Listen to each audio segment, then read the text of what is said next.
kesepakatan. Kesepakatan itu persetujuan bersama. Kalau keyakinan dari hati ya, kamu sudah yakin gitu ya. Berarti kira-kira mengenanya di mana? Keyakinan apa kesepakatan? Mengena di motivasi kamu. Keyakinan. Berarti kamu sekarang membuat keyakinan kelas, kita yakini bersama ya. Kelas kita maunya jadi apa? Mimpimu terhadap kelas ini seperti apa? Punya mimpi? Kamu pengen kelasmu seperti apa? Tuliskan di situ. Kita pikirkan dulu, nanti kita tulis bersama ya. Oke. Kelas yang bersih, rapi, damai, rukun, aman. Kalau sudah jadi alumni tetap jadi teman yang masih nyambung silaturahmi ya. Ya, apalagi jujur, jujur ya. Nah, apalagi bertanggung jawab, apalagi menjaga, menjaga kekompakan, apalagi saling menghargai dan menghormati. Kalau kita rangkum ya kalimatnya, yang pertama keyakinan kelas apa? Sama pengen jadi saling menghargai dan menghormati. Dengan datang tidak terlambat berarti kamu menghargai diri sendiri. Dengan melaksanakan piket membersihkan kelas berarti kamu bertanggung jawab. Terus juga menghargai lagi ya. Dengan menjaga kekompakan, kerukunan, menghargai lagi. Berarti kalimat utamanya yang pertama kayak gini. Saling menghargai dan menghormati. Ya, Mbak, tulis Mbak.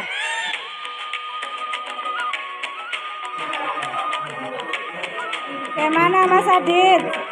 Saat pelajaran HP-nya dikumpulkan agar keyakinan kelas bisa dilakukan bersama. Iya, halo yo. Oke kah? Oke, Ilham. Bagaimana HP saat pelajaran dikumpulkan? Boten, Pacu. Bilang. Setuju enggak? Enggak. Alif ya.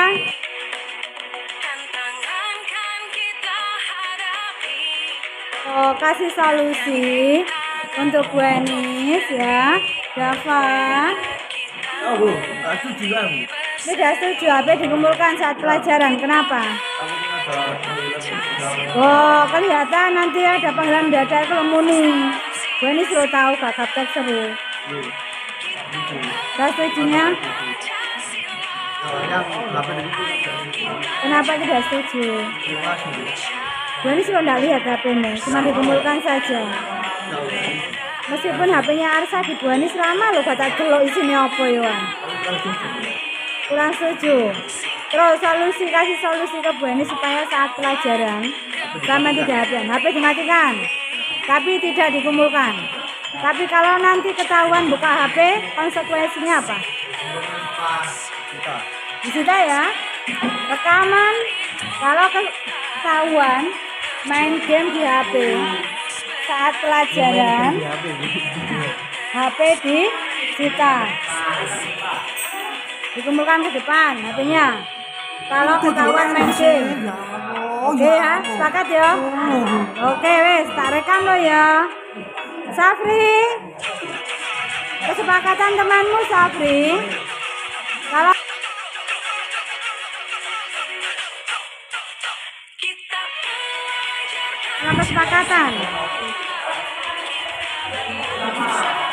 kesepakatan itu persetujuan bersama. Kalau keyakinan dari hati ya, kamu sudah yakin gitu ya. Berarti kira-kira mengenalnya gimana? Assalamualaikum warahmatullahi wabarakatuh. Yang terhormat Bapak Kepala SMA Negeri 3 Lamongan, Bapak TRS dari Solihin NTD, Bapak Ibu Guru Wakasek, serta Bapak Ibu guru, pengajar SMA Negeri 3 Lamongan yang kami hormati. Alhamdulillah, pada kesempatan kali ini kita masih diberi nikmat oleh Allah sehingga dapat berkumpul, dapat bersilaturahmi dalam keadaan sehat walafiat. Salawat dan salam tak lupa kami haturkan kepada junjungan kita Nabi besar Muhammad Sallallahu Alaihi Wasallam. Karena dengan kehadiran beliau kita dapat membedakan mana yang benar dan mana yang salah. Bapak Ibu guru yang kami hormati, kami menyampaikan terima kasih yang sebanyak-banyaknya atas kehadiran panjenengan semua menghadiri undangan kami dalam rangka mensosialisasikan atau diseminasi atau menyebarkan pemahaman dan penjelasan penerapan budaya positif di SMA Negeri 3 Lamongan. Ya. Hari ini saya akan memaparkan tentang budaya positif, ya, yang merupakan salah satu tugas dari calon guru penggerak angkatan 7.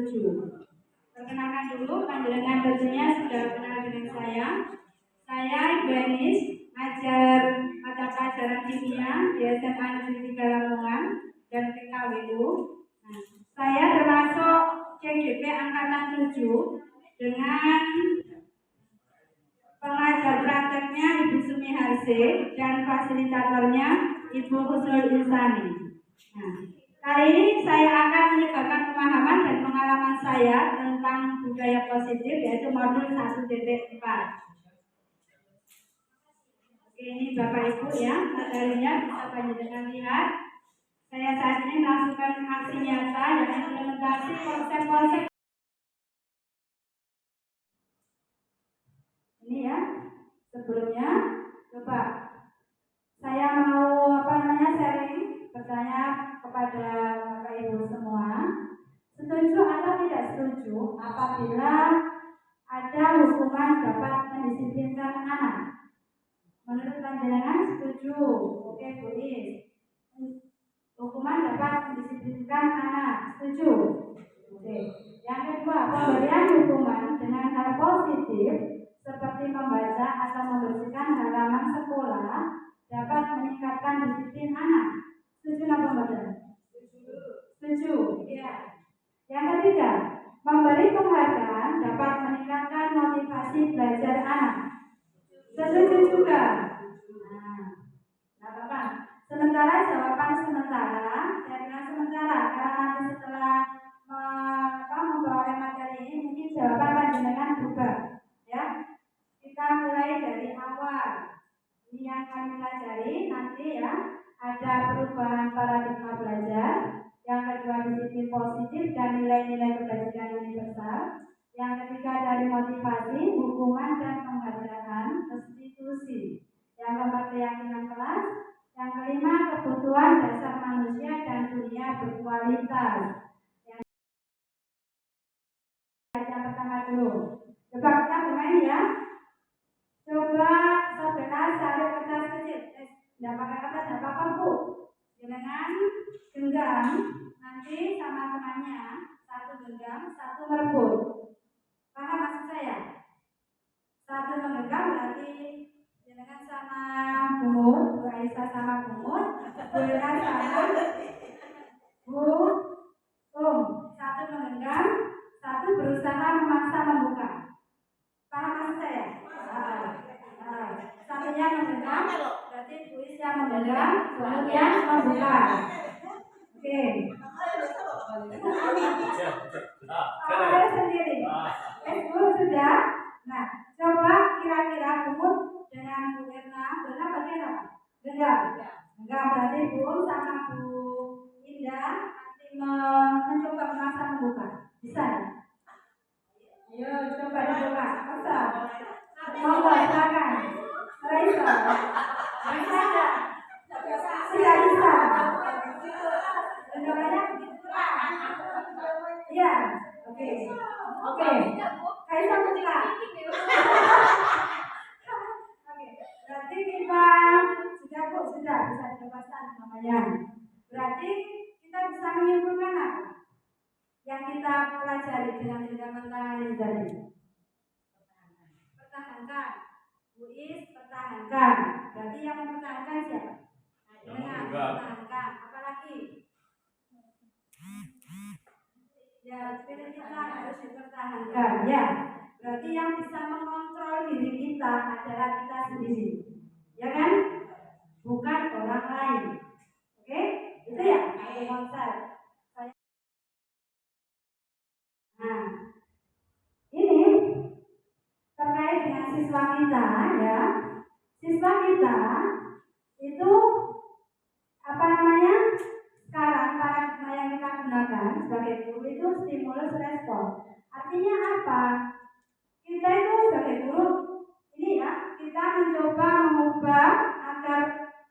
mengubah orang agar berpandangan sama dengan kita. Seperti tadi dengan genggam kan, diambil temannya, boleh enggak? Enggak boleh. Yang mengambil berarti dia mencoba mengubah pandangannya ya, supaya sama dengan yang memaksa membuka. Yang kedua, perilaku buruk dilihat sebagai suatu kesalahan.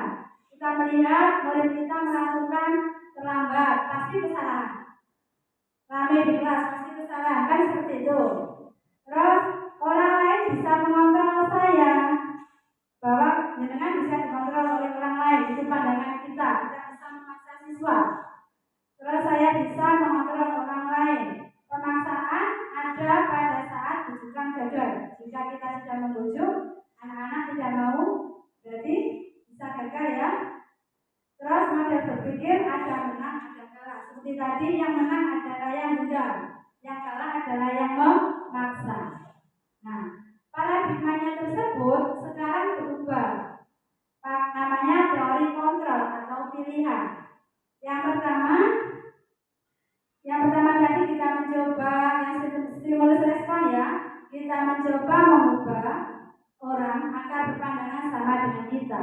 Tapi sekarang dalam dunia pendidikan itu kita berusaha memahami pandangan orang lain tentang dunia. Seperti tadi Bu Is menggenggam, Bu Mut memaksa itu ya. Berarti Bu Mut harus memahami bahwa Bu Is itu punya alasan kenapa kok menggenggamnya erat sekali. Ya. Yang kedua, semua perilaku memiliki tujuan seperti yang tadi. Yang ketiga, hanya Anda yang bisa mengontrol diri Anda. Ya, sebagai guru, jenengan bisa mengontrol diri Anda, tidak bisa mengontrol siswa. Terus Anda tidak bisa mengontrol orang lain. Kolaborasi dan konsensus menciptakan pilihan-pilihan baru. Berarti nanti anak ditanyakan, maumu seperti apa? Kita berkolaborasi, menciptakan pilihan-pilihan baru. Terus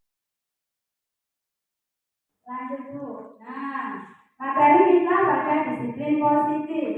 Dasarnya dari teori kontrol dari Dr. William Glasser. Ada teorinya ini, Anda tidak bisa mengontrol orang lain. Hanya Anda yang bisa mengontrol diri Anda. Terbukti apa tidak? Iya. Anda dan jenengan semua bisa mengontrol diri sendiri, tidak bisa mengontrol anak. Terus nanti akan muncul mana disiplin, yaitu belajar kontrol diri dengan menggali potensi kita agar tujuan mulia yaitu sesuatu menjadi seseorang yang kita inginkan berdasarkan nilai-nilai yang kita hargai. Terus konsep yang kedua yaitu semua perilaku memiliki tujuan. Ya, semua perilaku memiliki tujuan. Nah, itu ada teori motivasi ya, nanti kita perdalam. Ada motivasi yang pertama yang paling rendah yaitu menghindari hukuman. Yang kedua, mendapatkan imbalan. Yang ketiga, untuk menghargai diri sendiri. Kita perdalam nanti, Bu. Untuk menghindari hukuman dan mendapat imbalan, itu nanti munculnya motivasi ekstrinsik, yaitu motivasi yang berasal dari luar. Sedangkan yang ketiga, untuk menghargai diri sendiri, yaitu motivasi intrinsik. Kalau kita sudah munculkan motivasi intrinsik, maka nilai-nilai kebajikan universal akan keluar. Nilai-nilai kebajikan universal itu seperti apa, Bu? Ya, yang profit belajar Pancasila itu, ya, ada 7 itu. Terus kalau sudah muncul, nanti muncul keyakinan kelas. Nanti saya praktekkan. ya, keyakinan kelas seperti apa. Terus ini sekarang konsep yang ketiga dari teori kontrol yaitu model berpikir menang kalah, yaitu kolaborasi dan konsensus menciptakan pilihan-pilihan baru. Ada 5 posisi kontrol kita sebagai guru ya. Kita bertindak sebagai apa ya? Kita bisa bertindak sebagai penghukum, membuat rasa bersalah, sebagai teman, sebagai pemantau, atau sebagai manajer. Nah, kita nanti belajar, terutama di sini ya, 5 posisi kontrol ini sangat penting untuk kita terapkan dalam menghadapi sikap dan perilaku siswa-siswi kita. Nah, untuk melaksanakan posisi kontrol, nanti ada yang namanya segitiga restitusi, yaitu cara penanganannya. Ada 3 cara. Yang pertama menstabilkan identitas, langkah keduanya validasi kebutuhan, langkah ketiga menanyakan keyakinan. Oke. Terus konsep di teori kontrol yang keempat yaitu realitas, karena kebutuhan kita berbeda. Kita bisa memahami pandangan orang lain tentang dunia. Setiap orang memiliki gambaran berbeda. Karena setiap orang punya 5 dasar kebutuhan yaitu bertahan hidup, penguasaan, kasih sayang, dan rasa diterima, kesenangan, kebebasan. Selanjutnya, kita membahas yang pertama dulu yaitu apakah makna disiplin. Disiplin dalam bahasa Latin artinya belajar. Belajarnya bagaimana?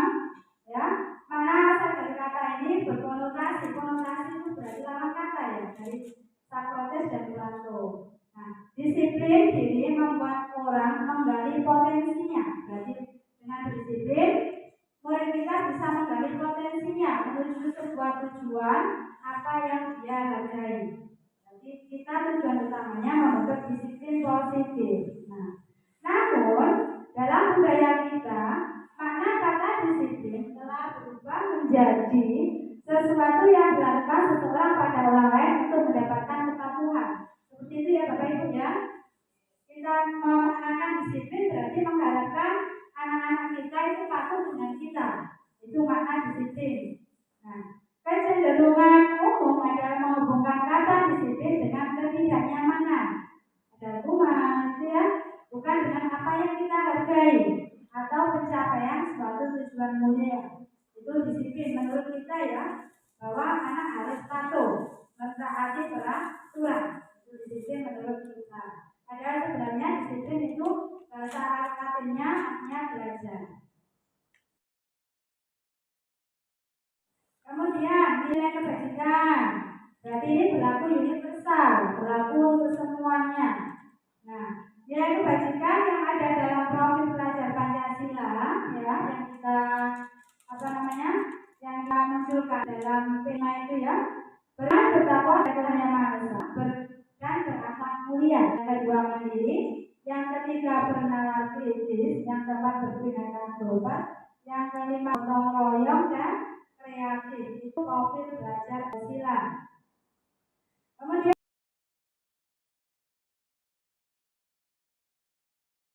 Kemudian kita tadi dengan disiplin Bu ya, dengan nilai-nilai kebajikan. Sekarang kita bahas teori motivasi. Kenapa manusia melakukan sesuatu? Pasti ada motivasinya. Yang pertama, menghindari kenyamanan atau hukuman. Ini motivasi paling besar. Apa yang akan terjadi? Saya tidak melakukannya. Apa yang jadi? Nah, itu motivasi luar. Terus motivasi yang kedua, mendapatkan imbalan dari orang lain. Biasanya aku menginginkan aku aktif, saya kasih poin. Yang aktif saya nilai plus, seperti itu ya. Ternyata itu motivasi anak-anak itu hanya karena ada nilai plus, motivasi eksternal dari luar. Tapi ketika saya berhentikan plus, anak-anak tidak aktif lagi. Seperti itu mungkin. Menjelaskan gimana? Ya, karena itu motivasinya dari luar. Karena aku dihukum, karena hadiah, berarti posisi hidup dan hadiah adalah sama-sama kawan. Nah, yang kita inginkan adalah motivasi dari dalam, yaitu untuk menghargai diri sendiri. Berarti kita seharusnya sebagai guru kita bisa memunculkan motivasi prinsip, yaitu yang berasal dari dalam diri sendiri. Pertanyaannya dari anak yang bisa kita dikali dengan saya akan jadi orang yang seperti apa bila saya melakukannya. Aku jadi wong pengopo yo, yang aku lakukan itu dari dalam. Kalau tadi apa yang terjadi bila saya melakukan, berarti kan dalam. Apa yang saya lakukan, apa saya lakukan, itu enak. Yang didapat motivasi yang muncul dari dalam diri sendiri. Kita silakan menurut Dewanto tidak hanya terlepas dari kita ada di masyarakat pemerintah jadi akan mereka bukan dinasti ini didukung oleh penghargaan tadi kita memberikan poin nilai atau menjawab hal dengan benar dari yang kita ternyata juga sama dengan hukuman dalam arti masa menuntut seseorang melakukan sesuatu untuk memenuhi suatu tujuan tertentu dari orang yang meminta atau membujuk, dorongannya eksternal. Berarti eksternal ya dari luar. Nah, dorongan ini akan ada faktor ketergantungan. Jadi ketika kita tidak memberikan poin lagi, penghargaan lagi, anak-anak akan turun motivasinya. Beberapa dampak dari pemberian peran antara lain ada jangka panjang, jangka pendek. Jangka pendek otomatis anak-anak mau masih gitu ya. Jangka panjangnya berarti dia tergantung misalnya. Ada penghargaan itu menghukum. Ada menghukum dalam arti apa? Apa namanya? Temannya yang aktif kan selalu terus. Sementara yang tidak aktif nanti akan merasa minder. Berarti merasa dihukum. Itu penghargaan itu menghukum. Penghargaan mengurangi ketepatan karena berdasarkan yang orang yang diberitakan itu nanti cara bekerjanya akan menurun kualitas kerjanya. Terus dampaknya tadi penghargaan efektif, penghargaan merusakan antara sesuai yang aktif dengan tidak aktif nanti ada konflik kemungkinan ya. Terus penghargaan menurunkan kualitas, penghargaan mematikan kreativitas dan penghargaan mengurangi motivasi intrinsik. Ternyata dampaknya banyak sekali ya Bu ya. Kalau kita memberikan penghargaan terus, tapi memang butuh penghargaan, tapi tidak terus menerus. Lanjut.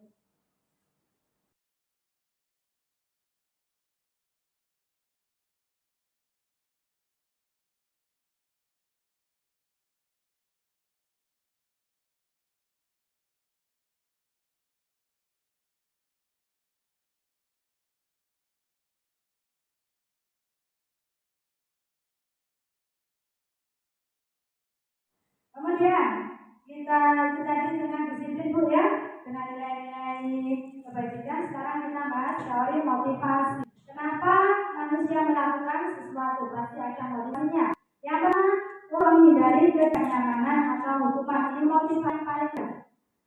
Apa yang akan terjadi? Saya tidak melakukannya. Apa yang jadi? Nah,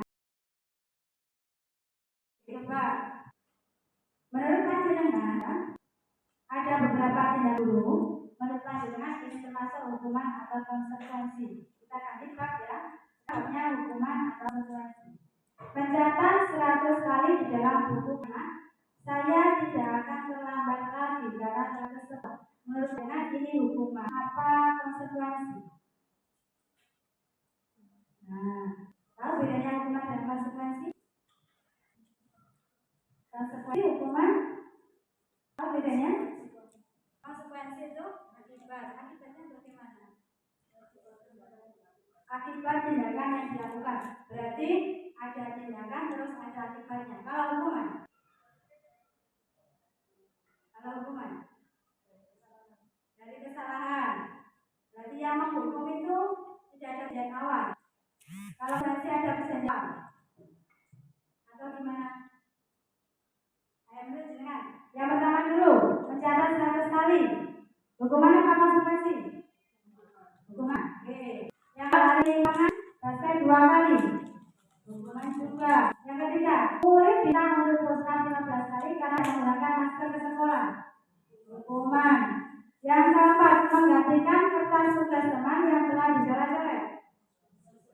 ketemu konsekuensi ya. Yang kelima, membersihkan tumpahan air di meja tulis dan stempel pada saat belajar. Konsekuensi.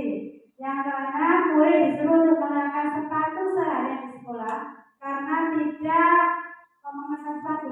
Jadi tidak mengenakan sepatu ya, karena tidak mengenakan sepatu hitam.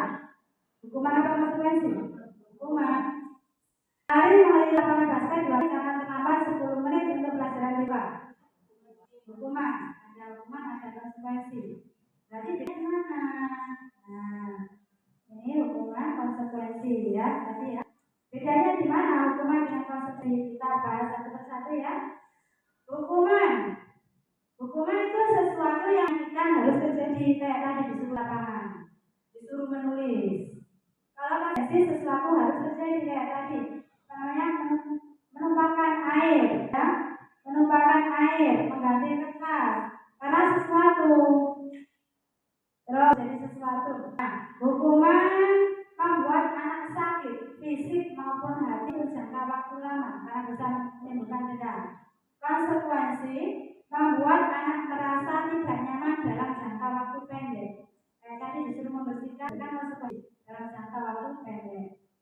Yang perbedaan yang ketiga, kedisiplinan karena dia merasa sakit fisik. Konsekuensi anak menghargai disiplin. Terus kalau hukuman tidak paksa, tapi konsekuensi ada stimulus atau tanggapan. Hukuman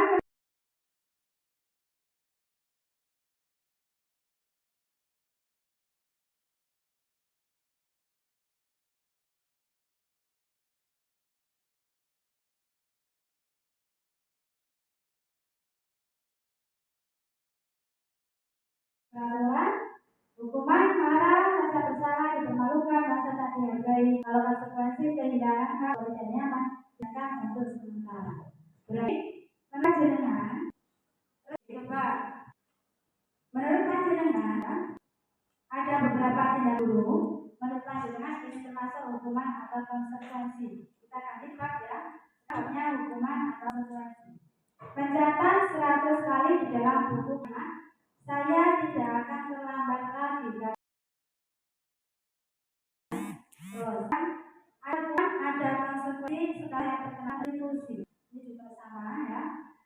Restitusi adalah proses menciptakan kondisi bagi murid untuk memperbaiki kesalahan mereka, sehingga mereka bisa kembali pada mereka dengan karakter yang lebih kuat.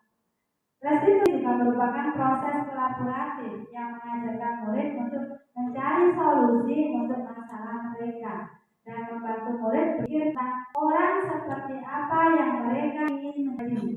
Dan sebagai kita harus memperlakukan orang lain. Jadi untuk masalah mereka yang tadi ada hukuman, ada konsekuensi. Ini ada restitusi. Jadi hukuman identitas. Kalau konsekuensi adalah identitas sukses. Konsekuensi dan restitusi adalah identitas sukses. Artinya apa? Bukan itu bukan untuk murid atau anak jangka waktunya korban akan kalau korban akan dengan hukum akan kita meningkat sudah bisa dalamnya. Jadi munculnya negatif. Jadi banyak. Ini selesai dari disiplin ada itu konsekuensi dan restitusi. Kalau konsekuensi jadi kalau restitusi kita pilih dengan saya akan restitusi bahkan pilih dalam waktu yang korban mendapatkan keadilan, murid mendapat muatan masalah terpecah, belajar bertanggung jawab, fokus pada masalah. Pertanyaannya apa yang kami yakini, sehingga anak menghormati dirinya sendiri dan orang lain. Oke, nah ini sebentar Bapak Ibu kita. Jadi restitusi yang pertama, restitusi adalah bukan untuk menebus kesalahan, namun belajar dari kesalahan. Yang pertama ya Bapak Ibu ya, restitusi bukan menebus kesalahan, tapi belajar dari kesalahan. Terus memperbaiki hubungan. Restitusi itu memperbaiki. Kalau tadi penghargaan adalah memperusak hubungan. Restitusi adalah tawaran, bukan paksaan. Restitusi menuntut untuk melihat dalam diri.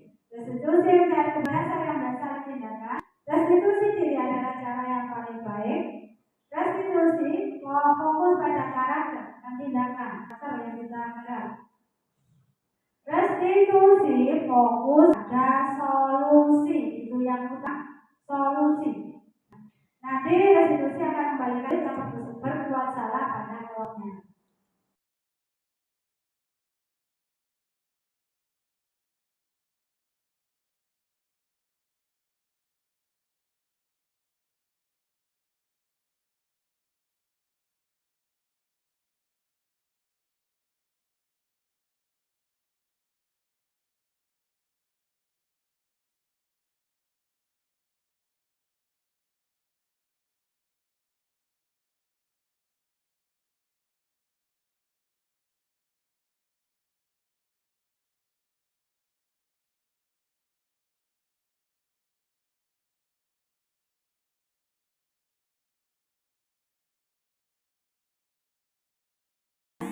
Terus ada konsekuensi setelah yang terkena restitusi. Ini juga sama ya.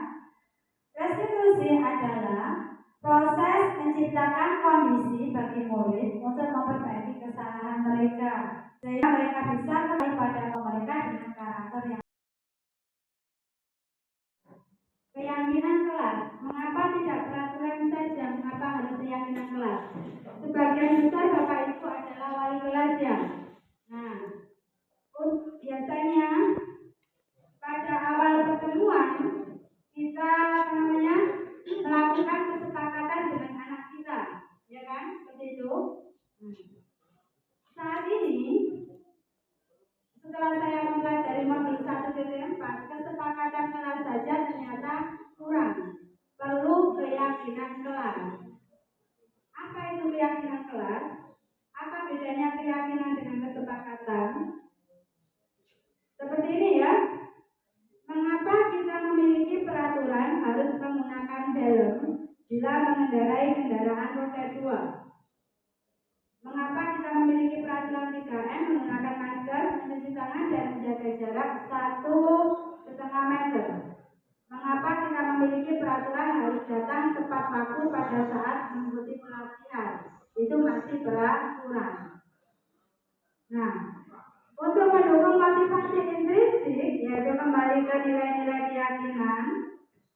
Apa nilai-nilai keyakinan lebih menggerakkan seseorang dibandingkan mengikuti serangkaian peraturan? Kita ketahui tadi ya bahwa motivasi ada 3. Motivasi yang pertama karena kejujuran, yang kedua karena penghargaan, yang ketiga karena menghargai diri sendiri. Nah, keyakinan kelas nanti akan memunculkan motivasi yang ketiga. Nah, ini Bapak Ibu target kita dari peraturan kelas nanti akan muncul keyakinan kelas sehingga menimbulkan lingkungan yang positif dan menghasilkan budaya positif di sekolah kita. Berapa kasus? Coba panjangkan. Keyakinan kelasnya apa? Selalu balikan buku tempatnya. Disiplin? Tanggung jawab? Terus dengan kalimat utamanya apa? Disiplin. Dilarang ganggu orang lain. Maksudnya dengan apa? Kan peraturannya dilarang mengganggu orang lain. Berarti keyakinan kelas apa? Dilarang mengganggu orang lain. Apa ya? Apa begitu? Hadir di sekolah 15 menit sebelum pembelajaran dimulai. Disiplin. Dan melakukan kesalahan.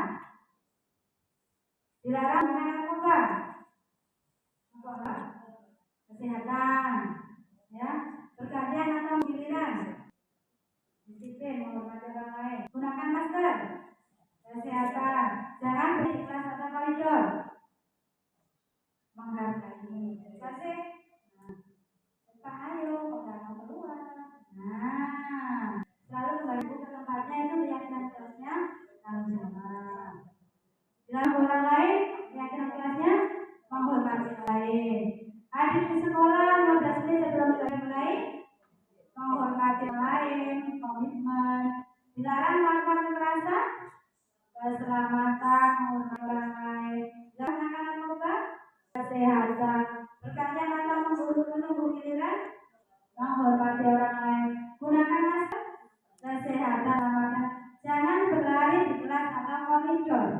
Keselamatan. Itu keyakinan kelas ya. Jadi kalian kalimat di umum. Keyakinan kelas. Mengapa tidak peraturan saja? Mengapa harus keyakinan kelas? Sebagian besar Bapak Ibu adalah wali kelas ya. Nah, biasanya pada awal pertemuan kita melakukan kesepakatan dengan anak. Ini contoh video. Ini ya. Ini saya ambil kemarin, saya praktekkan dulu sehingga bisa ya. Ada kesepakatan kelas. Bentar, saya dulu sudah kesepakatan dan keyakinan kelas. Saya bertanya kepada anak-anak, kalau bisa ya, settingan yang nggak bisa. Nah, ini anak-anak menjawab perbedaan kesepakatan dan keyakinan kelas. Jadi konsep awalnya saya pahamkan dulu perbedaannya gimana. Terus langkah selanjutnya kalau sudah sama, ini mimpi kelas kalian itu seperti apa? Saya tanyakan. Mulai ya. Waktu berapa menit? 4 menit Bu. Sampai ini volumenya nggak bisa. Barangkali tak cabut. Bisa nggak? Oh nggak bisa.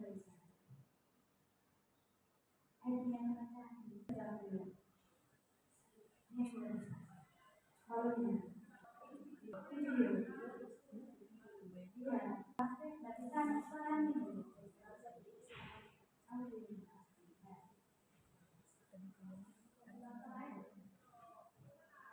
Ini saya putar menanyakan keyakinan kelas, kesepakatan yang mereka inginkan seperti apa, sehingga tadi terumus di kertas tadi sudah dituliskan. Jadi saya putar dulu, saya tuliskan sampai anak-anak menulis. Jadi saya menanyakan satu persatu, akhirnya nanti bisa rangkum. Perumusan kalimat keyakinan kelas. Prosesnya masih sama. Sebelum itu saya tanya dulu, impian kelas ini seperti apa? Ya, impian mereka seperti apa? Mereka impian bersih, yang tentram damai. Ini video saya yang terakhir di kelas saat pelajaran. Jadi saya survei, saya tanyakan satu persatu terutama yang laki-laki. Itu kalau saat pelajaran bukan damai. Jadi saya kita membuat kesepakatan kelas bagaimana konsekuensinya jika mereka bermain saat pelajaran. Nah, sudah ada perbedaan, ada yang tidak berani sama sekali, ada yang malu-malu, yang berani mengeluarkan hatinya. Ya, mereka menyampaikan pendapatnya bagaimana apa yang harus kasih solusi untuk Bu ini supaya kamu bermain game saat pelajaran. Mereka solusi. Ya. Ini saya suara bisa.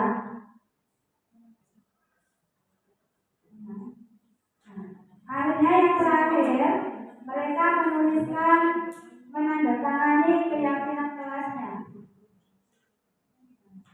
Nah ini, semuanya menuliskan nama dan sepakat untuk melaksanakan keyakinan kelas dan berada di data di sini. Itu proses untuk ini contoh video ini ya. Ini saya ambil kemarin, saya praktekkan dulu sehingga bisa ya. Ada kesepakatan kelas. Bentar, saya dulu sebelum kesepakatan dan keyakinan kelas. Sekarang kita pahami kebutuhan dasar manusia. Ya, ada 5 yang mendasari motivasi tadi. Yang pertama adalah kebutuhan bertahan hidup. Yang sudah paham semua itu bertahan hidup. Ya, ada kebutuhan kasih sayang dan rasa diterima. Nah, kita itu senang kalau sayang ya, dan rasa diterima di lingkungan itu senang. Terus ada kebutuhan penguasaan. Ada yang senang, paham ya penguasaan ya? Senang konjone nurut aku gitu ya, penguasaan. Ada tangan, ada bahasa. Ini 5 dasar kebutuhan manusia. Nah, kita harus menyadari sebagai guru ya, kebutuhan dasar manusia ini yang kita bisa menyelami bagaimana perilaku dari anak didik kita.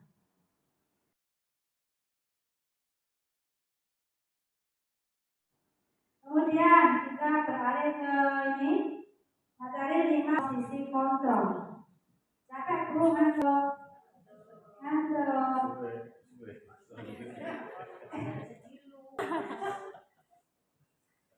Bentar Bu. 5 posisi kontrol ya. Ada penghukum, ada pembuat orang merasa bersalah, ada teman, ada pemantau, ada manajer. Bagaimana sebagai penghukum, ya biasanya ketertiban itu ya. Sebagai penghukum yaitu guru yang dibuat oleh guru yaitu mengganti. Oh, menunjuk-nunjuk, menyakiti, menyindir itu sebagai penghukum.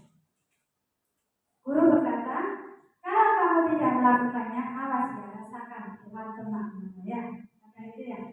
Terus hasilnya anak-anak berontak, menyalahkan orang lain, bohong supaya dihukum. Nah, kaitan dengan dunia berkualitas, guru meletakkan murid meletakkan guru di luar dunia berkualitas. Akhirnya ya, bukan akhirnya. Murid berkata, biarkan saja, nanti dilakukan lagi. Dampak pada murid yaitu murid mengulangi kesalahan. Itu kita bertindak sebagai penghukum. Terus, yang kedua kita bertindak sebagai pembuat merasa bersalah. Berceramah, seharusnya kamu seperti ini. Ibu kecewa, kamu seperti itu. Kalimat gurunya, kalau kalimatnya bagaimana? Apa guru berkatanya, kamu seharusnya sudah tahu ibu lelah sekali mengatakannya itu membuat bersalah ya, rasa bersalah. Hasilnya anak-anak akan menyembunyikan atau menyangkal atau berbohong.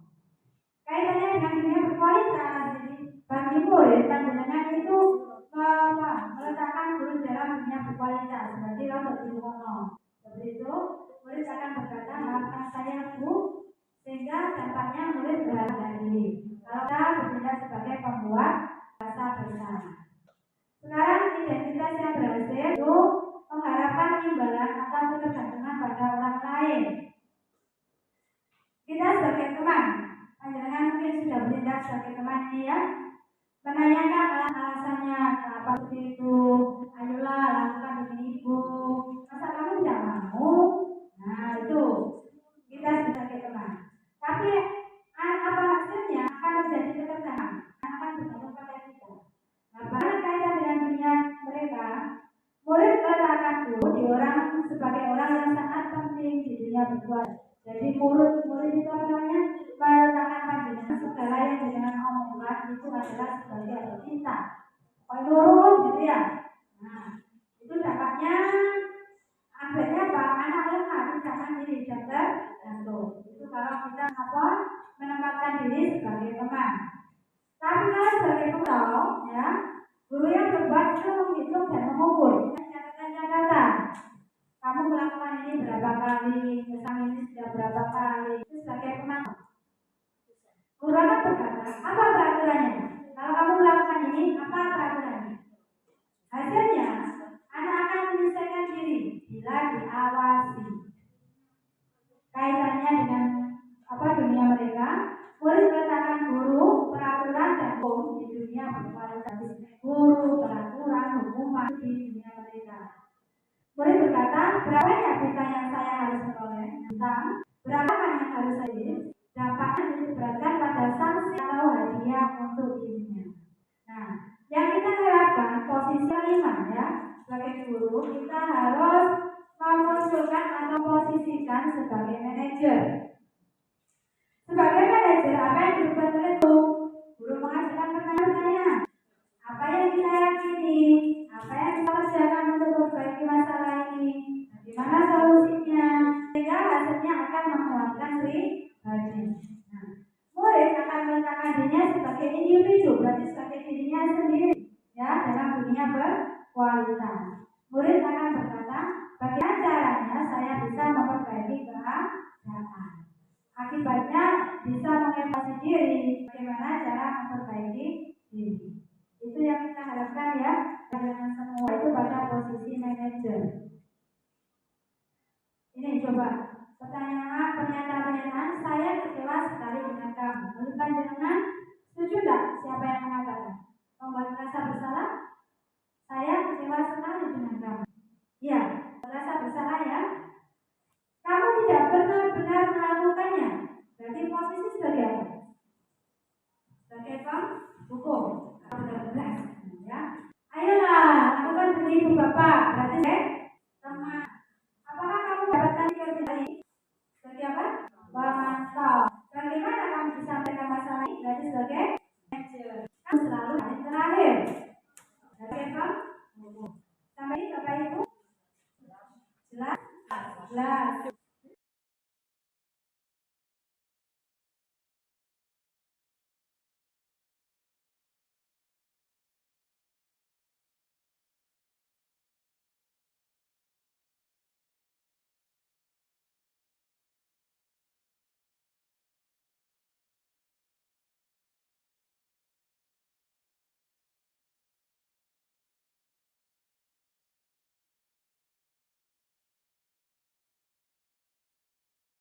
Sekarang tempatkan diri itu kita bergeraknya antara.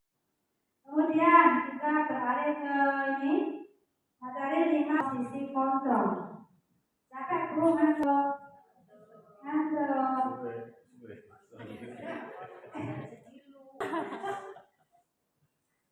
Bentar Bu. 5 posisi kontrol ya. Ada penghukum, ada pembuat orang merasa bersalah, ada teman, ada pemantau, ada manajer. Bagaimana sebagai penghukum ya biasanya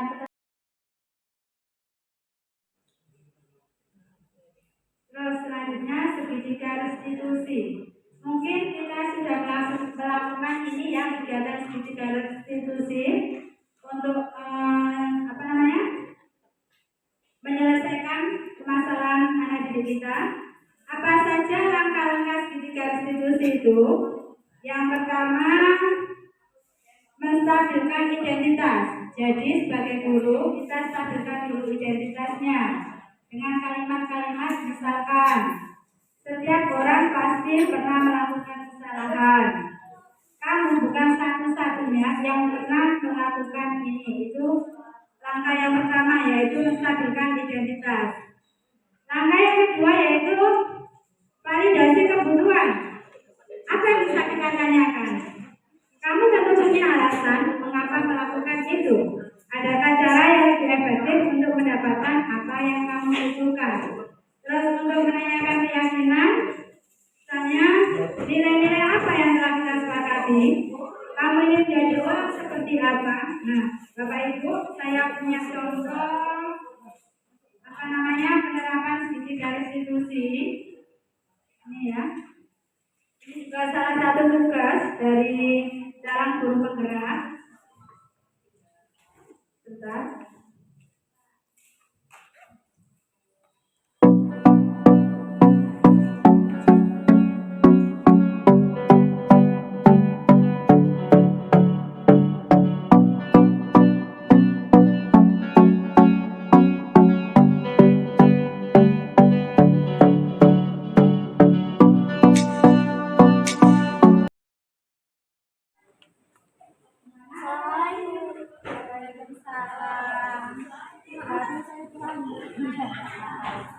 Sekarang jam berapa?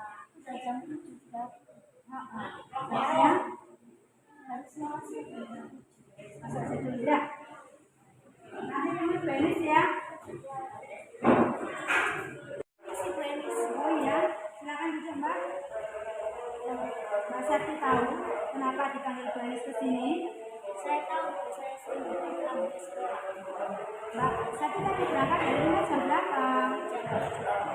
Sekolah kita masuk jam berapa? Jam 7 tepat masuknya. Berangkatnya jam 7. Berarti nyampe sekolah lebih dari jam 7. Apakah Mbak Septi tahu kalau itu nanti terlambat di sekolah? Saya tahu terlambat. Setiap manusia pasti melakukan kesalahan. Begitu juga dengan Bu Enis, juga pernah melakukan kesalahan datang terlambat dan terlambat masuk kelas. Di sini Bu Enis tidak mencari siapa yang salah. Bu Enis mencari, ya, kita sama-sama mencari solusi supaya Mbak Septi tidak datang terlambat lagi. Kira-kira Mbak Sati punya alasan kenapa datang terlambat? Saya tadi malam tidur terlalu saya bermain HP Tidurnya kemalaman karena bermain HP sehingga lupa waktu. Berarti nanti bangunnya kesiangan juga. ya Iya, kira apakah datang terlambat ke sekolah itu tidak sudah termasuk keyakinan saya? tidak saya ngerti ya Kira-kira Mbak Sita masih ingat kelas apa aja? tentang menjaga kesehatan tidak minum sembarangan sama menjaga Iya, ada keyakinan seperti yang pertama yang kedua menjaga kesehatan, tidak merusak sembarangan, membaik diri. Berarti Mbak Sati mana yang benar? Dan terlambat datang tidak tepat.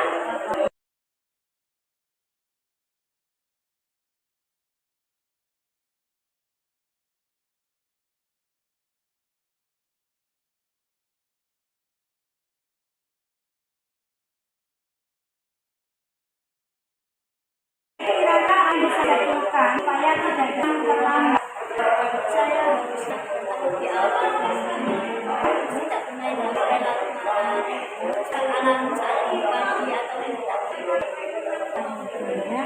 Jadi kan harus di awal ya. Terus nanti HP-nya dikurangi supaya tidak lupa waktu. Kan alarm supaya ingat kamu bisa minta pesan supaya dibangunkan ya. Mulai dari kapan Mbak Sati akan melakukannya? saya memulai Alhamdulillah. Semoga Mbak bisa melaksanakan. Semoga Terus selanjutnya segitiga restitusi. Mungkin kita sudah melakukan ini ya, kegiatan segitiga restitusi untuk menyelesaikan permasalahan anak didik kita. Apa saja langkah-langkah segitiga restitusi itu? Yang pertama, menstabilkan identitas. Jadi ini ya, ini cara saya menangani anak yang terlambat menggunakan segitiga restitusi. Langkah yang pertama itu menstabilkan identitas. Nah, tulisannya ya.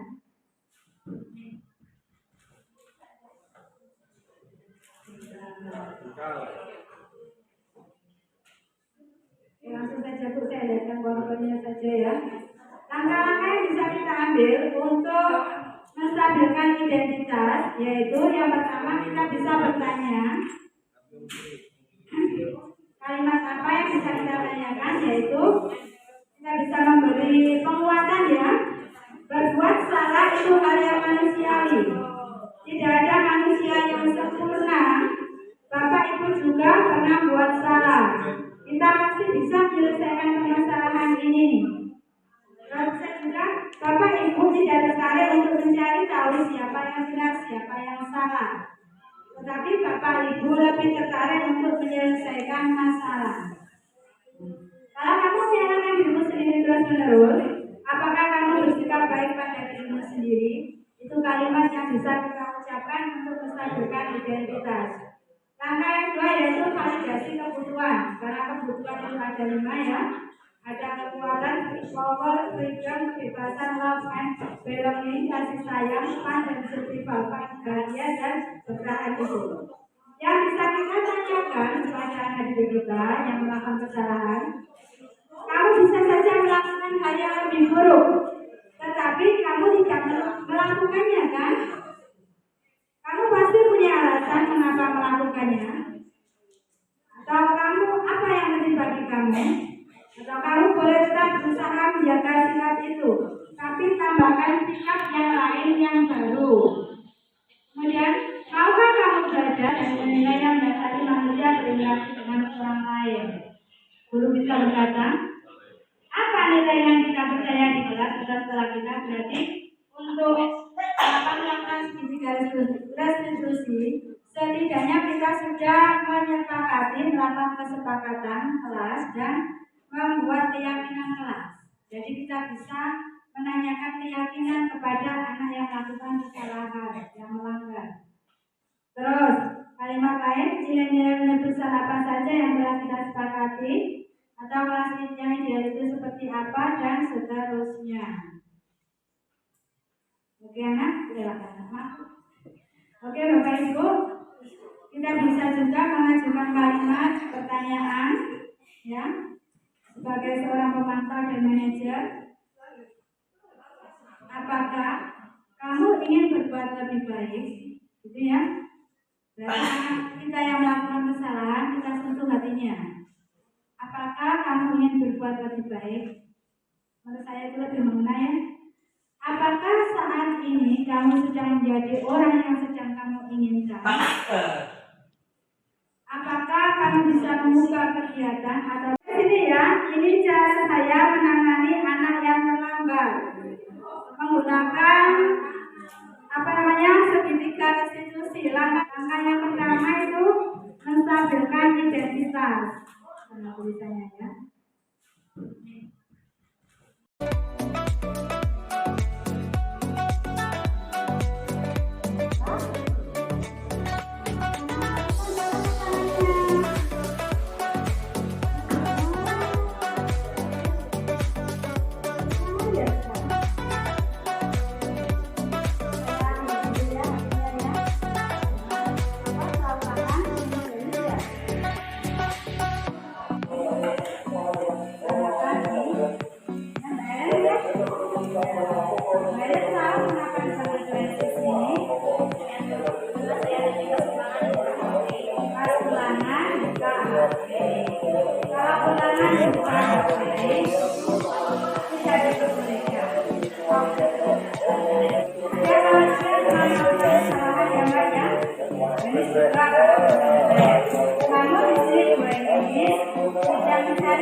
Assalamualaikum warahmatullahi wabarakatuh. Perkenalkan, nama saya Septi Diana Azaro, kelas 12 Sipakam di SMA Negeri 3 Lamongan. Perasaan saya setelah mengikuti segitiga restitusi bersama Bu Enis, saya merasa sangat senang karena saya mendapatkan solusi dari permasalahan saya yang sering datang ke kantor psikolog. Saya mengucapkan banyak terima kasih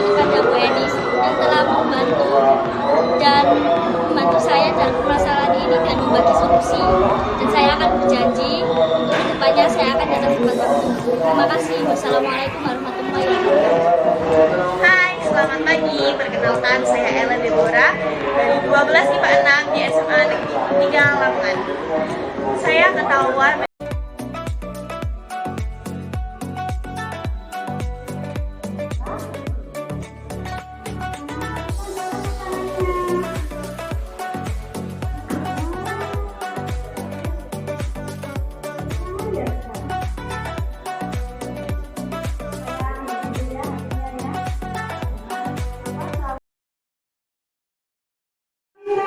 ice breaking dulu. Ya, ice breaking dulu ya. Saya pause dulu, ice breaking dulu. Ice breaking. Apa tuh ice breaking itu? Ice breaking ya kegiatan supaya tidak jenuh ya. Boleh es teh ya. Kita boleh tepuk atau nyanyi ya. Ini saya dapat juga dari pelatihan dari CGP ya. Saya kasih contoh dulu. Nanti ditirukan ya. Marina menari di atas menara. Bisa? Tapi saya nyanyikan. Marina menari di atas menara. Di atas menara. Di atas itu gini. Di atas menara. Marina merana. Tangannya dua, Bu. Tangannya dua. Ini ya. Marina menari di atas menara. Di atas menara. Marina merana.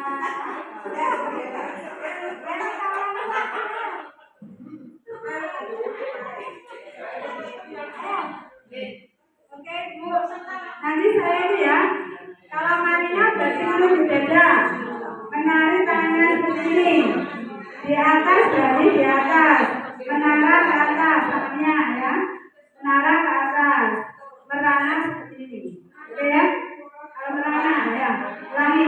Marina menari di atas menara. Di atas menara. Marina menari. Halo.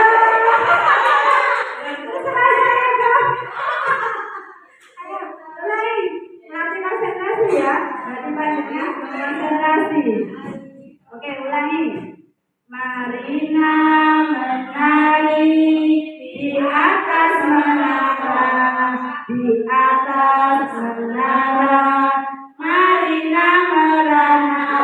Oke, tepuk tangan semuanya. Kalian terus konsentrasi ya. Terima kasih Bapak Ibu. Jadi yang kami harapkan setelah ini ya, sambil bertahap saya juga masih proses belajar. Jadi yang bisa kita lakukan, mungkin kita lakukan pada awal tahun ajaran baru ya. Saat pertama kali masuk kelas, kita membuat kesepakatan kelas dan melanjutkannya menjadi keyakinan kelas. Keyakinan kelas itu nilai-nilai atau kalimat yang bersifat umum, seperti saling menghargai, bertanggung jawab, seperti itu ya Bapak Ibu ya. Jadi mohon nanti sebelum masuk kelas atau saat awal masuk kelas panjenengan, awal masuk, kita mulai dari kesepakatan kelas. Sehingga kita bisa tahu ya, dengan kesepakatan kelas tersebut, kita bisa menggali kelas impian mereka seperti apa saja. Sehingga kita bisa bersama-sama mewujudkan kelas impian yang seperti anak didik kita impikan, yang mereka impikan, seperti itu Bapak Ibu. Yang kedua, yang bisa kami harapkan, setelah mempelajari setelah saya menyampaikan ini, saya berharap pada panjenengan semua sebagai pengganti orang tua di sekolah ya, bahwa murid kita adalah anak kita di sekolah. Nah, untuk menangani sikap murid kita, setidaknya kita punya 5 posisi kontrol. Ada pertama penghukum, yang kedua pembuat rasa bersalah, yang ketiga sebagai teman, yang keempat sebagai pemantau, dan yang kelima sebagai manajer. Kita hendaknya memposisikan diri kita sebagai pemantau dan manajer. Ya, sehingga kita harapkan anak didik kita itu bisa menjadi generasi yang cerdas, yang mempunyai karakter yang baik, ya, yang sesuai dengan yang diharapkan oleh pemerintah kita, yang mewujudkan profil belajar Pancasila. Mungkin seperti itu Bapak Ibu yang bisa kami sampaikan. Barangkali ada pertanyaan? Oke. Terima kasih atas waktu dan kesempatan yang diberikan kepada kami. Semoga bisa memberikan manfaat, sedikit dari kami ini bisa memberikan manfaat bagi panjenengan semua. Mohon maaf kalau ada kesalahan. Saya akhiri. Wassalamualaikum warahmatullahi wabarakatuh. Tetap semangat Bapak Ibu, nggih.